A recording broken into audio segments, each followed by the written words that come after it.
খাবা? রুটি রুটি না খিচুড়ি? খিচুড়ি খাবা না রুটি খাবা? রুটি খাবে? আচ্ছা নিয়ে আসছি। তো দেখো ঘরে তো কিছুতেই খাওয়াতে পারলাম না, শেষে আমাকে ওকে নিয়ে ছাদেই আসতে হলো।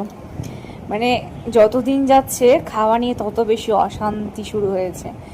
আগে তাও খেয়ে নিত, আর এখন যত একটু একটু করে বড় হচ্ছে তত খাওয়া নিয়ে প্রবলেম। মানে 1 ঘন্টা ধরে খাওয়া নিয়ে ঘুরতে হয়, এটা ওটা সেটা দেখিয়ে দেখিয়ে।